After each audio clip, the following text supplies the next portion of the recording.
Welcome back. President Trump posted last night that he wants no more attacks by Israel on Iran's key oil fields, as Iran also struck a major natural gas hub in Qatar. Today, major oil executives are headed to the White House to meet with J.D. Vance, the Vice President, Energy Secretary Chris Wright, Interior Secretary Doug Burgum, and other top lawmakers over energy prices and ensuring that the Strait of Hormuz has security. The Interior Secretary will tee that up for us. He will join me live this morning at 8:30 a.m. Eastern ahead of the meeting. So join us for that. But yesterday, the president honored the 6 U.S. service members killed in a refueling plane crash over Iraq, attended a dignified transfer at a military base in Delaware. The Pentagon also is now reportedly asking the White House to approve up to $200 billion in an Iran defense supplemental package to fund operations in Iran. As you know, I've reported that the floor there is $50 billion, but could be higher. And now the reports are that it could be $200 billion. Joining me now is Florida Senator Ashley Moody, a member of the Senate Homeland Security and Judiciary Committees. Senator, good to see you. Thank you so much for being here. Great to be with you. Would you be poised to agree to a $200 billion supplemental? Well, obviously it's way too early to know exactly where the Senate would fall on funding. I think you're going to see support for making sure that our country has the resources to defend its assets and its people. But certainly you're getting reports early on what that request may be.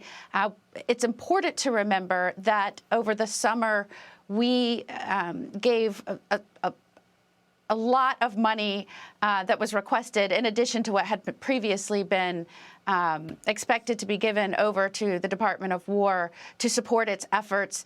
We were proud to do that, happy to do that, to rebuild and supplement the military budget. And so this would be in addition to that. So obviously, you're going to have enthusiastic senators that want to make sure that this country is well equipped and well resourced. But we'll have to look specifically at what's being requested and what that will go towards. Of course. So it sounds to me like you're ready to support a defense supplemental package, but $200 billion sounds a little rich.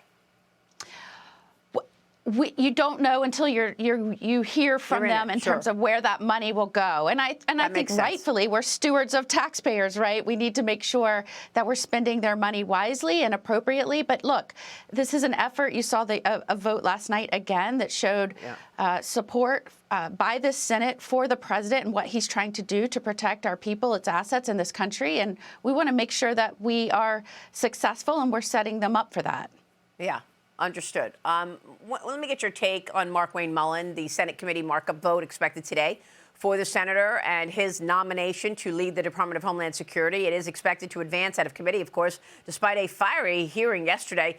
And this heated clash with Senate Homeland Security Committee Chairman Rand Paul. Watch this. You were confronted by constituents that were angry because you voted against my amendment to stop all funding for refugee welfare programs. Instead of explaining your vote to continue these welfare programs for refugees, you decided to transfer the blame. You told the media that I was a freaking snake and that you completely understood why I had been assaulted. I said I could understand because of the behavior you were having, that I could understand why the neighbor did what he did.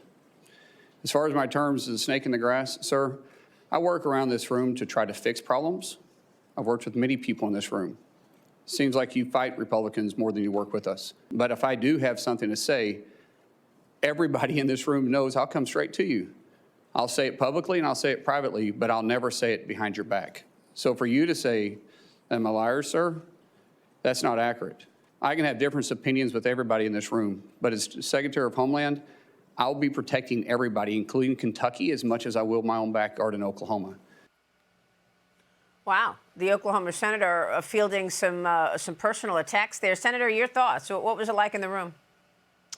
Yeah, I was in that hearing, and I can tell you there is support for Markwayne Mullin. He is a passionate, fierce, naturally protective person. He wants people to be safe. He loves this country. He is vigorous in advocating for it. And at this time, Maria, remember, we are going into almost a third week after the conflict of Iran began, even longer for a funding shutdown of DHS.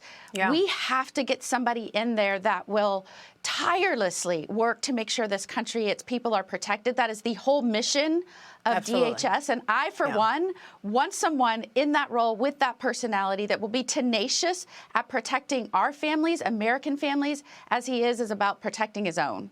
When would be your best guess as far as confirmation? Yeah, I expect that this will be swift. I think he is a well-liked person. The senators know that he is eager to get started and get this done. And certainly, so this week? I don't This need to week? tell you, our country needs it. That's This my week, hope. then? You think he'll be confirmed this week, then? That's my hope. We'll go to markup and see how that goes, but that's my hope. Senator, thank you very much. We'll be watching your work, as always. We appreciate your time this morning, as always. Great to Ashley be with Moody. you. All right, we'll see you soon. We'll be right back.